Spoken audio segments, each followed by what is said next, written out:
This is the Real Estate Investing Abundance Podcast. I'm your host, Dr. Allen. I know you're excited to get into today's show, but I have a very exciting announcement to share with you before moving to the show. We've just launched a complimentary and comprehensive webinar that, among other things, shows you how to legally use passive real estate investing to reduce your taxes, recession-proof your nest egg, and take the sting out of inflation. If you're curious to learn more, go to stevetalker.com/webinar. It is complimentary and only takes a couple of minutes of your time. Once again, that is stevetalker.com/webinar. I'll see you in the webinar. Enjoy today's show.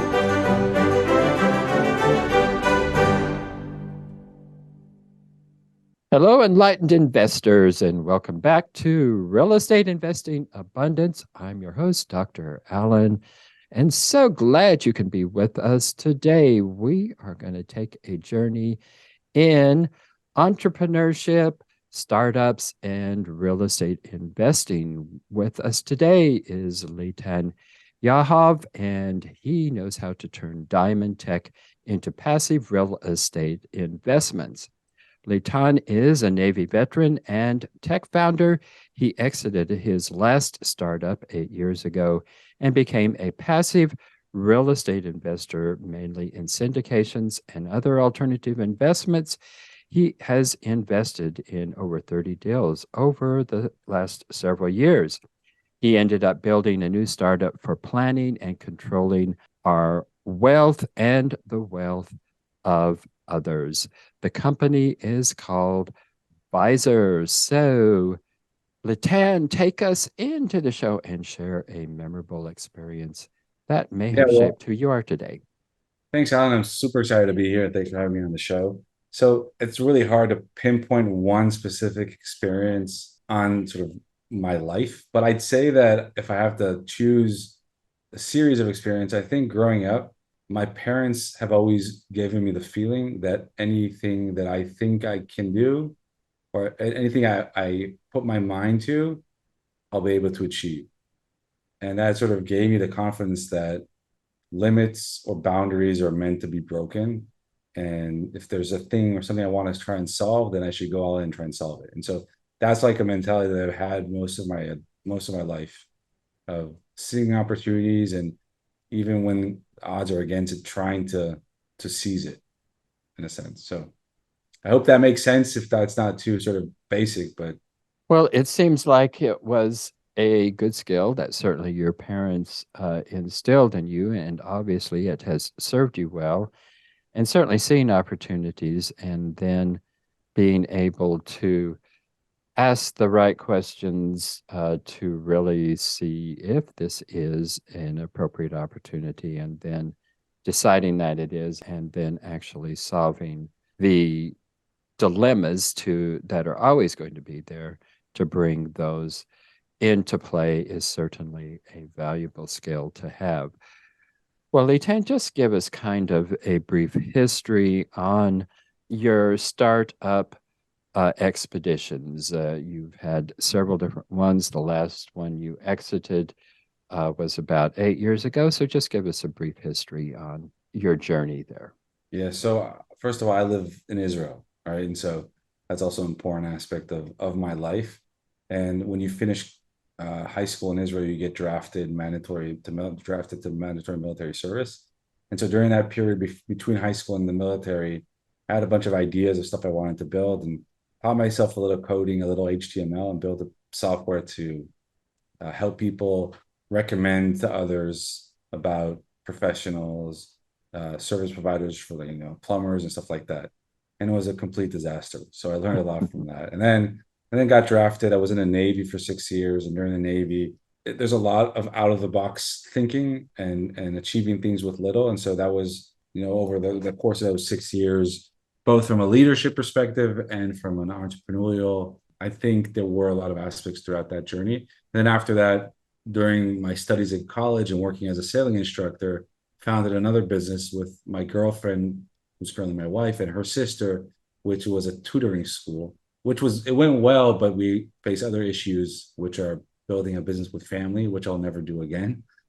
And then after that, founded Sigoma, which is my last startup, back in 2011, 2012, which was out of this program funded by Sam Zell here in Israel, which was this entrepreneurial program where 20 people get selected into this year-long program, final year of studies. The idea is to find a business, an opportunity, or a problem to solve. And we found an opportunity in the diamond industry, somehow found ourselves in this crazy industry, walking around diamond buildings that are full of old-fashioned traders and manufacturers with the highest level of security you can imagine, and trading diamonds around the world in a very old-fashioned manner. And that didn't make any sense for us. 21st century, people are buying Porsches online. Why can't they buy a diamond and inspect it and all that? And so we went out to build Sigoma, which is still a flourishing company in the diamond industry with a tech for photographing diamonds in 3D and trading them online so that people don't have to fly around the world with diamonds. They can just, unless someone buys it, because many times diamonds are traded before the actual acquisition of a diamond. And that's a lot of waste, opportunity cost, and a risk. And so that's still, that grew, and we sold that company back in 2015, stayed on for a few more years to grow it even further, became the standard for diamond imagery around the world. Now almost every diamond you'll see online goes through our technology. In 2018, me and one of my co-founders decided we wanted to move on. And that's sort of the backstory about everything until that point. We can dive into real estate, we can we can dive into this business, whatever you think is interesting. Well, interesting journey, diamonds of all things. it, it is. I don't know anything about it, but it just seems like such a cutthroat business. Totally, Yeah. And it used to be, the trade of diamonds around the world used to be all about relationships. Yeah. All about persuasiveness, like the ability to sell something was a lot more important than the ability to actually manufacture a good diamond for anything. Like if I could convince you that this piece of stone is worth $15,000, doesn't matter. And that's what they did. Like most, that's a history of diamonds, right? A diamond is a girl's best friend is complete BS. That it's De Beers coined that term back in the early 20th century. And we all know the story. And as companies like us came about and granted more and more transparency and certification for diamonds and all that thing, those things came out, those industry players who depended on their persuasiveness were replaced with players that are all for productivity, transparency, and business. Like, and it still is a crazy industry. It still is cutthroat, but not as it used to be, I think, in the past. Yeah. Wow. Interesting indeed. So you were, I guess, this fellow you were involved with, I guess he was interested in incubators, is essentially. Is that what I understand? That's really what his company was he took 20 people a year and helped them to develop businesses. So Sam Zell Uh-huh. is he just passed away a month ago, but he's an American philanthropist, huge real estate billionaire, and he gave back to a bunch of different schools, and instead of putting his name on a building of a school, he has 3 schools, one in Israel, 2 in the US. Instead of a building, he funds an entrepreneurship program. Oh, okay. And during that year-long entrepreneurship program, there's a lot of content and actual training to build businesses and become better entrepreneurs. That's the Sam Zell entrepreneurship program. That's the one I was part of. Oh, okay. Many years ago, like 12 years ago. Oh, okay. So you were actually a student in the program. Exactly. And from the course content and everything involved with that, how did you go from there to diamonds? That's my question. So at the beginning of the program, the idea is that let's split into small groups of people, 2 to 4 people in a group, basically a founding team of a future company. And let's find an idea, a problem to solve, and a business to build. Oh, okay. And so you should start to meet with a bunch of people and explore industries looking for inefficiencies and problems that you can solve with technology. Oh, okay. And that's how we found ourselves researching the diamond industry, meeting with Okay. people in the diamond industry, and Okay. finding this old-fashioned industry that was ripe for disruption. I see. Okay. So you were actually going out and seeking inefficiencies and operating problems within companies. And Exactly. diamonds just stuck out as a huge. Who in the group was connected with diamonds, or how is it that you actually came across diamonds? Was it? Yeah. So it it was totally by chance. Like none of us have mm, any diamond background, any jewelry yeah. background, but we knew a guy who worked in the diamond industry, and like we met other people in different industries and just picked their brains on inefficiencies. We picked their brain as well, and it was mind blowing the situation of what these guys go through in the industry. Uh-huh. So, Okay.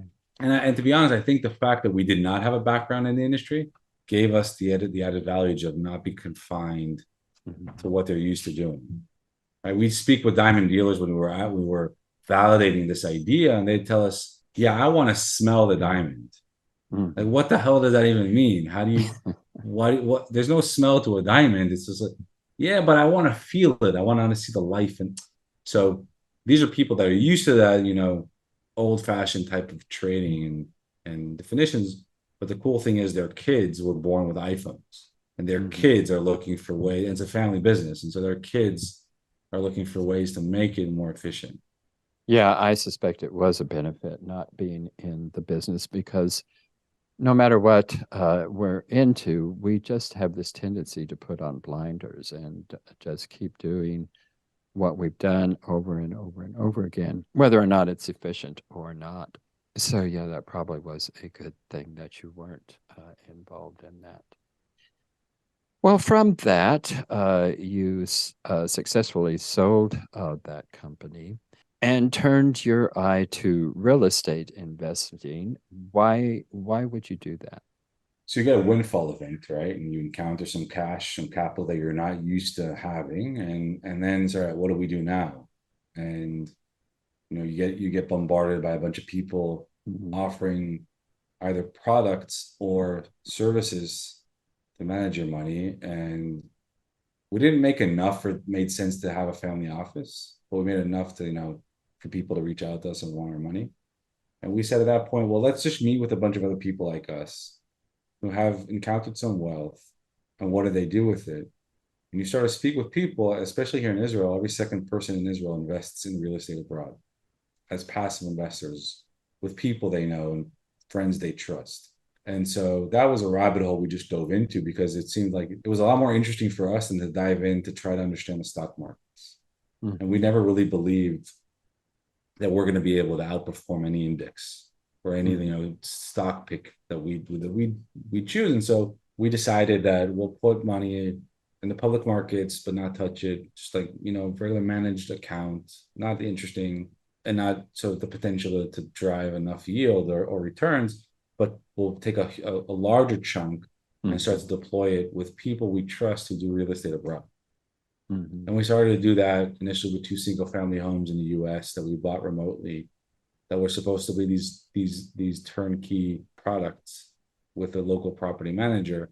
And at the same time, we also invested some capital with some syndicators in the US. And that's sort of like starting just to get our feet wet and toes wet and understand. Mhm. And it was really interesting learning curve because we found, we did made a bunch of mistakes, but we had appetite to do more in Mhm. that world, specifically around finding people we can trust that have experience in the private equity real estate world. That's how we got started.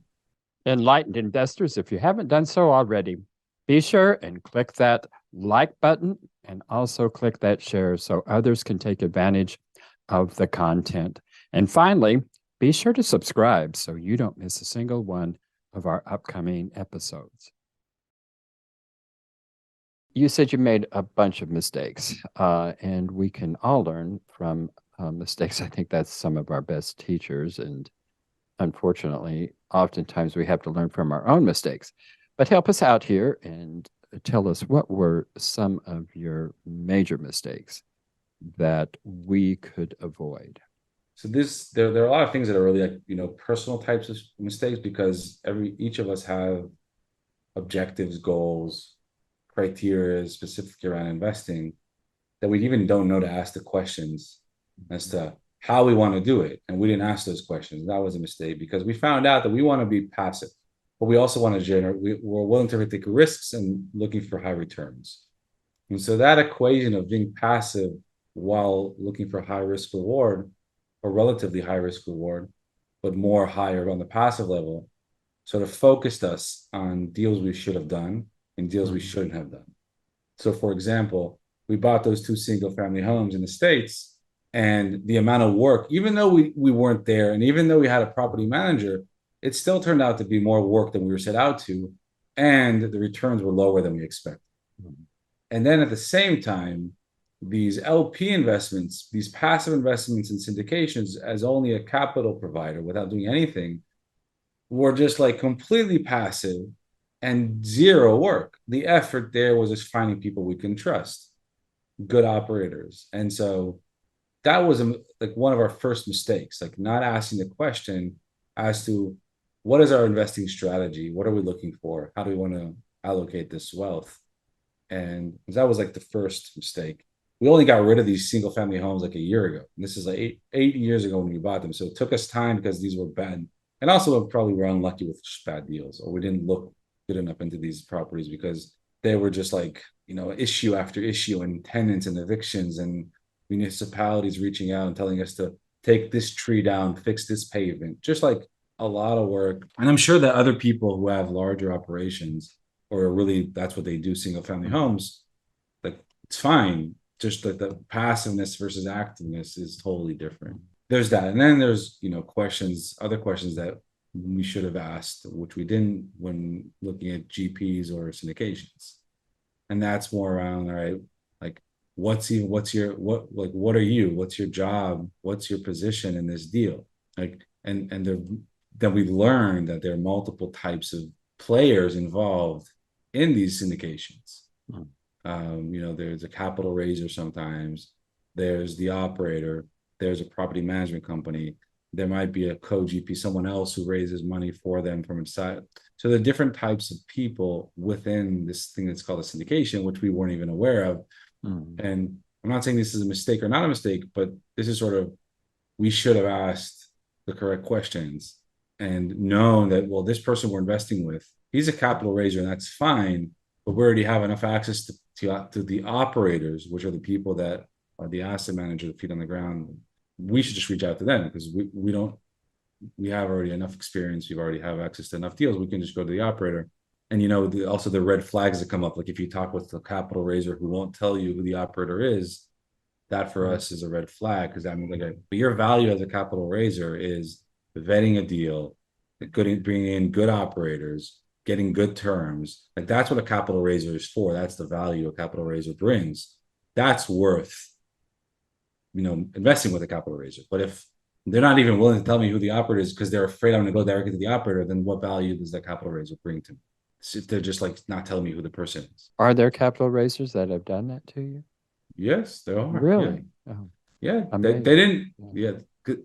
They presented, they show this amazing deck with, what they're going to buy and who the partners they're buying it with, and all that. But then you learn that, but they're just, I'm not saying just, but they're the capital raiser. They're not like, so anyway, it's just like things and other questions. And I don't know if you want to dive into specific dynamics. Well, I think this aspect of questions is really important because, we don't know what we don't know. And so certainly when we're starting out in various different things, we don't know what questions to ask, and even experienced operators don't always know what questions to be asking. But of course, the longer you're in it, the better you get at asking those questions. But yeah, very interesting trajectory. But before we run out of time here, you have started a new business, which I think is a really critical business because it is a business that helps those who have wealth to control that wealth and to manage that. So tell us about this company and tell us about the startup of this company and really what were the seeds and the reasons and the why behind this company. Yeah, for sure. So we've over the years we've allocated, as I mentioned, quite a bit of capital into multiple deals across different GPs or different operators. And as the years went by, like we just were overwhelmed by the mess we encountered, just like managing our own money. I'd get an email from an operator, and I'd be like, "Well, shoot, when did I invest with this guy, and how much money, and is this what I expected in terms of like the distribution?" And these are good problems to have, like I always say. But again, these are problems, and if you're deploying capital for that capital to grow, it needs to be treated in a more serious way, like being on top of it. And so we built ourselves this software to automate the tracking and management of our wealth. So I'd get an email from an operator and I'd throw it into the software, and the software would log it for me and let me know where I'm at. I'd link my bank accounts to the software, and the software would monitor transactions and link those transactions to assets so that everything's up to date. And let me know if I missed something or someone missed something, and all the documents are in one place. So just like this, to replace my spreadsheet, to replace my Dropbox or Google Drive, we built this for us. And then a bunch of friends wanted it as well. And we decided there might be a whole business opportunity here.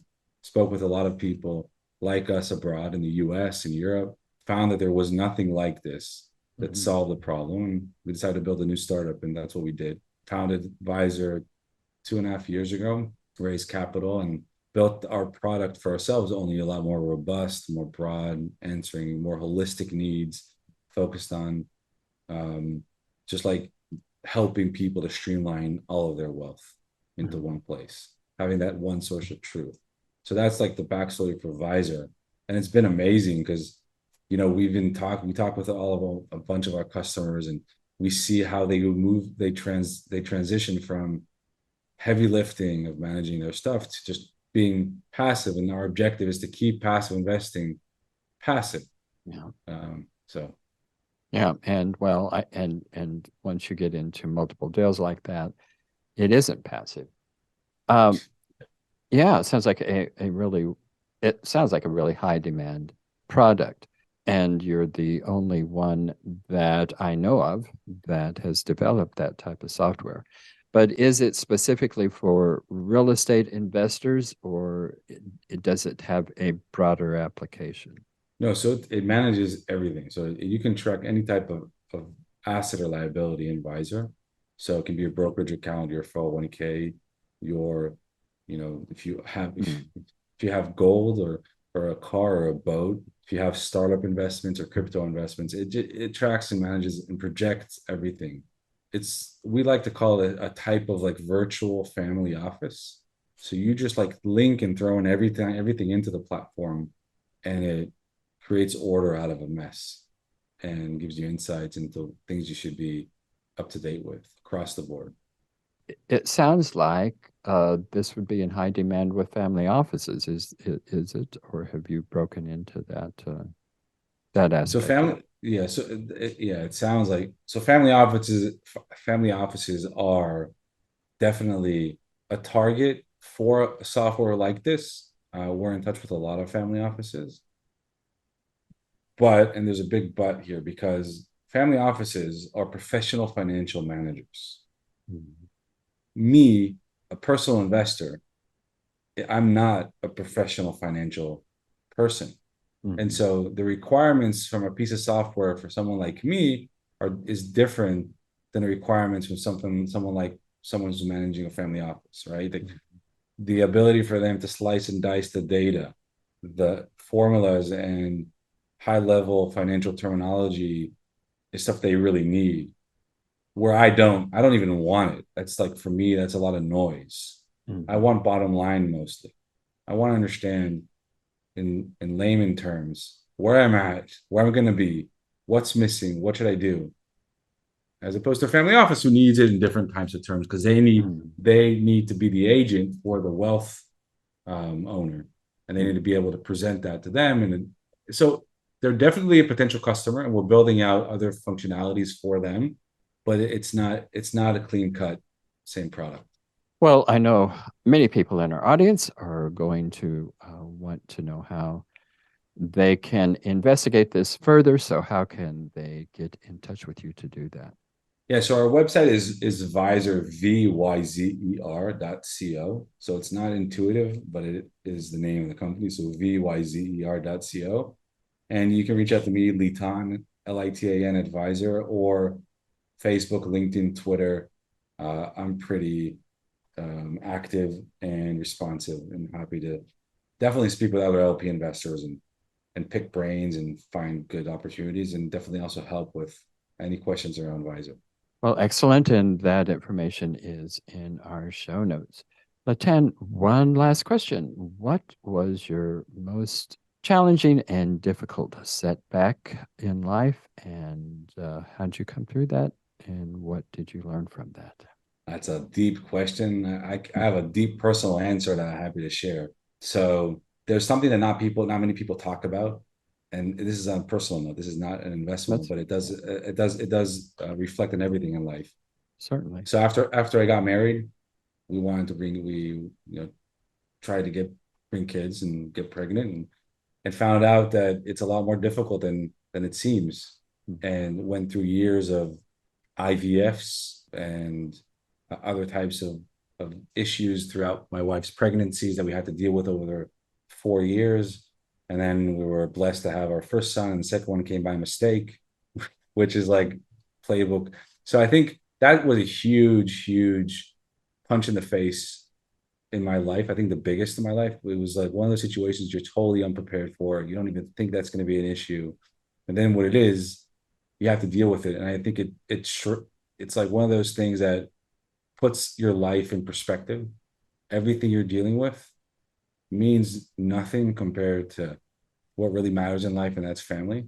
And it really puts a lot of emphasis on relationships with your spouse and valuing the future kids that come out. So I think that for me was, and I don't know if that's one of your common answers for that, but that for me was that eye-opening experiences or setbacks that I learned a lot from.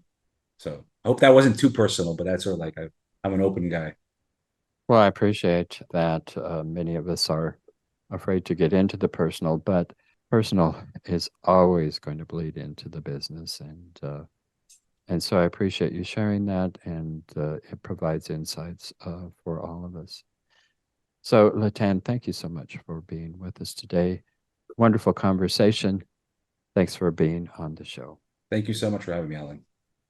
Enlightened investors, wait, don't go just yet. I just want to remind you about our recently launched webinar that you will not want to miss. If you're at all curious and would like to learn more about how real estate investing can diversify your investment portfolio, alleviate the anxiety associated with Wall Street swings, leverage your 401ks and IRAs to substantially increase the return on your investment, and do all of this with turnkey, hands-off, passive real estate investments, then you'll want to immediately go to steedtalker.com/webinar. In the webinar, we'll also address the common dubious investment schemes that you want to avoid. To access the webinar, go to steedtalker.com/webinar.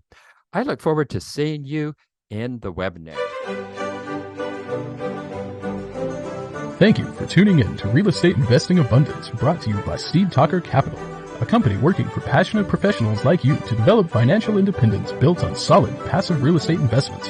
As part of our efforts to make the world a better place, Steed Talker Capital contributes to activities and organizations committed to better understand the equine. These endeavors attempt to enhance the human treatment of horses worldwide. Steed Talker Capital, working for a world where all creatures, great and small, flourish abundantly. For resources to develop your financial independence, connect with us at steedtalker.com.